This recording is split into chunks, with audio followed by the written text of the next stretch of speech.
Hey, this is Life with Sean Renee here, back with another video. Like, comment, and subscribe to my channel.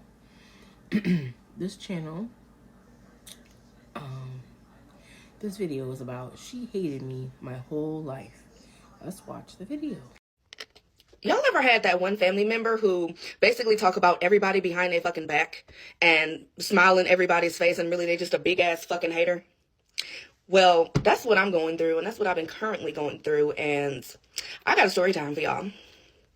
So get your drinks, get your popcorn, whatever you need to get, because there's a lot of drama in this story. And I'm going to tell this story from the beginning to the end. It's all true. I don't get on here and tell lies. I've never even done one of these story times before, but I'm doing it. And yeah, I'm going to tell y'all about from the beginning to the end and how I'm going to be going through the process, in the process with a lawyer to sue this person, this individual, for slander and defamation and trying to ruin my reputation. The reason I'm doing this is because only 2 people really know this story and actually saw the truth as it was going on. But I'm the type of person, when I leave things bottled in, I become very destructive. And so that's not good. So this is going to be kind of therapeutic for me to let this out. And of course, help you guys or anybody else that may be dealing with a toxic, jealous, hating ass family member. Let me give y'all some background before I get into the drama, this story time. I had 2 sisters and 2 brothers. I'm the youngest of 5 kids. So unfortunately, my oldest sister in 2018, she did pass away. But we were close. She was more like a mothering type of sister. Like, she always called me her baby, even though she has like her other children. And that was kind of like one of the last things she actually said to me before she passed away. Now, my second oldest sister, she, throughout my life, I always kind of called her like my best friend, because the shit that she would allow wasn't like what my oldest sister, would allow. She actually was a really bad influence on me, really, now that I realize it, all my life. So if you haven't realized, this story time is about my fake ass sister. Yes, she has been plotting on me for years, lying, making up crazy lies, talking crazy behind my back, and then she do it to everybody. She talks about everybody behind their back. So she lies all the fucking time, turning people against me, and she has been telling lies that is considered defamation. So, like, if you don't know, I did go to school for law. I know the law. I studied the law. Even though I'm not in a career in law right now, but I did study the law. So, but the crazy part is that I loved my sister. I love all my siblings. And after losing a sister, you would think that would bring family closer, but it actually was the complete opposite. And my sister is somebody that, when something is going on, like, I would drop anything to be there for her. Like, even when she had been wrong throughout my life when I was younger, I would still defend her with things, even knowing that she was wrong. And when I look back on all of this stuff since I'm grown, now, she never had my back the way that I had hers. She never had my back the way that I had hers. And that's just really the type of person that I am, though. And it's like, she always, from the time we was young, she would always put men, these niggas, these girls that's not even good friends to her, over me or her family. So, but me, I'm the type of person that, like, ain't no outside person, ever coming between, me and my family. My family come first, fuck an outside person, like, but it took me a long time to really realize that. Actually, I always knew it, but it's like I ignored a lot of signs about her just because, out of love, that's what we do sometimes. A lot of this is really, really hard for me to talk about, but it gets so deep. So I don't know if I'm going to be able to put all of this in one part. So, but I'm going to get out as much as I can for right now. And if y'all want a part 2, well, even if y'all don't want a part 2, I got to get it out. So I'll be having a part 2 after this. But so now I'm about to get into the drama. And see, I'm the type of person that I'm like, don't start nothing, won't be nothing type of person. I never just go after nobody. Like, if I'm mad at you or something, or we going through something, it's because you did something. I never just go after nobody. But when somebody starts some shit with me, especially if I didn't start it, then it's a problem. So let me tell y'all the day when that led up to me knowing now that she has been fake all my life. She's never really cared about me. She truly hates me, and she has some type of mental illness, and she's obsessed with me. So the day that I found this out was, guess what? My birthday. Almost 2 years ago, because my birthday is coming around again in March. And me and her birthdays are only like a week and some days apart. So in advance, I asked her if she wanted to hang out for our birthdays.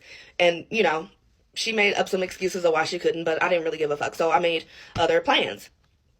So also at this time, my mother was having a hip replacement surgery the very next day. So I was really nervous already for my mother having surgery. And, so I get up early in the morning on my birthday. I'm getting ready, and my sister calls me, and I'm looking at the phone. I'm like, like maybe she changed her mind about hanging out. Like, so I answered the phone and she's like crying. And I'm like, what's wrong? And she was like, Rainy, oh my gosh. And I'm like, oh no, because I gotta add this in. I'm very intuitive. So like sometimes when people, I already kind of like see it or feel it or whatever. But I knew what it was. I kind of knew what it was. I didn't know who it was, but I knew who it was. And thus she just tell me that my niece, my 18-year-old niece, is pregnant, her daughter. So I drop everything I'm doing and I'm like, okay, fuck it. It's my birthday, but my sister need me, so I'm gonna be there for her. So she's like, I'm on the way, I'm gonna come over and I'm gonna bring some wine and we just really gotta talk. So I'm like, okay. So she gets over to my place and we talk, we drinking wine and stuff, and then she gets on the phone with her child's father, her children's father. And so they're talking about the pregnancy and all of that, and like the way that they were talking was so weird. It wasn't like how parents talk about their children. It was just really weird. So, but I wasn't really thinking of thinking of it as nothing. But basically, she was like, she shouldn't even be having no baby. I can't believe she having a baby. She don't even know how to clean her own ass yet. I had to wash some underwear of hers that was disgusting the other night. Like I'm just like, huh? So, and then the baby father is like, my sister's baby father is like, yeah, when the boy go to college, he ain't gonna want her. He ain't gonna want nothing to do with no baby. And then my sister was like, yeah, there's way better looking girls in college. He ain't gonna want her. He gonna leave her after she had that baby. Like what? Like what type of mother says something like that? Like about their children. That's how you know how fucking mentally unstable and weird this bitch is. Like, y'all, I am running out of time. Only get 10 minutes. My phone is about to die. I really got to come back for part 2. I have to. But leave in the comments if you have ever dealt with a fake family member like this or you're dealing with one right now. And I'll be back with part 2. I know the feeling. I've had family members like that are fake and phony. And, they don't only think of themselves. But what do y'all think about this part of the video? Comment below. There's more videos on the way. I'm happy she was able to figure it out now, what's going on, and if we can handle it better. But let's watch the rest of the video, part 2. Thank you, B, for your comments. Thank you so much. And I am here to reply with part 2 now. So I'm getting ready. I got a date tonight. Happy Valentine's Day to everybody. But I'm going to try to make this quick as possible, and it shouldn't be that much longer. So right away, she gets back on the phone and she calls a few more people, including my nephew. And mind you, she is not even telling them that it's my birthday. Like, she's just making everything about her. And so, long story short, she ruined my birthday. So now at this time, I was having some health issues of my own and I was recovering from a major surgery. Like, so at this time, I was like 5 months post-op. And at this time, I had actually a really hard recovery and I was really limited on what the doctor told me I could and could not do. So fast forward to April, the very next month, I had a major setback in my recovery from surgery because I had gotten a new microwave and my old one I had to pick up. And my doctor had told me specifically that I could not lift more than 10 pounds. So I tell my sister and she told me that she is going to help me and she never did. So I wound up lifting it and I had a setback in my surgery recovery. So I go back to work after my surgery and it was like really hard for me to really complete my work duties because I was just like in so much pain. I had a really good job too, but I lost my job and eventually I was gonna have to move back home with my parents, which I already felt horrible about, but I had to. So I obviously needed help and I was talking to my mom on the phone telling her what was going on and she was like, wow, nobody offered to help you move when you're like 5 months post-op. And I'm like, no, mom, they didn't. So I get on the phone and I text my sister and I basically tell her that I need help. She could help me move because again, I'm not supposed to be lifting stuff. She basically told me that she couldn't and that nobody is obligated to help anybody and that's part of being independent and nobody helped her with stuff. And obviously from the story, we can see that that's not true.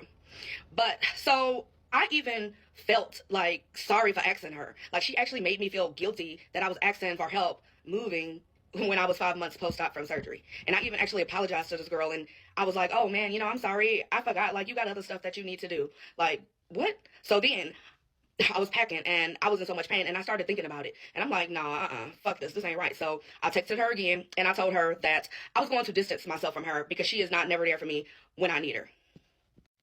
And she's saying like, oh, I love you. I still want to be in your life no matter what. Even if you distance from me, you can't really distance yourself from me. And I'm like, okay, yeah, whatever. So I was basically done. So I'm just like packing my stuff and moving.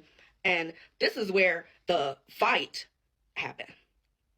So I'm packing and my phone is ringing and it's a block call. And I'm like, who the fuck is calling me block? Because if you got a problem, like, you know, why are you calling block? I don't call block if I got something to say to somebody. So the block call, I answered, and it's my niece.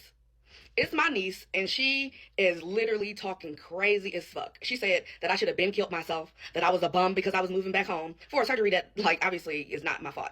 She said I'm ugly as fuck, and she been waiting to beat my ass. And when she see me, that is on sight. Now, obviously, I'm not about to fight no little kid that's pregnant, but I'm a fucking adult, and I don't allow no children to talk to me that way. So I told her, on site, okay.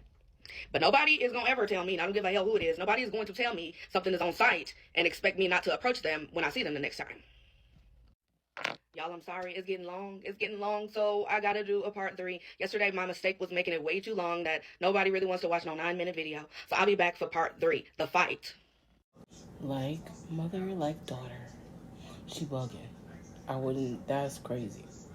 That's somebody can act like that and be so disrespectful to you, and you're her aunt. That means her mother has been talking to her daughter about you for years and talking back bad on you. All right, let's watch part 3 and 4. All right, this is the end of the video. I'm gonna put out 3 and 4 soon, probably after this one. This is Life with Shauna Renee, and I'm out. Bye.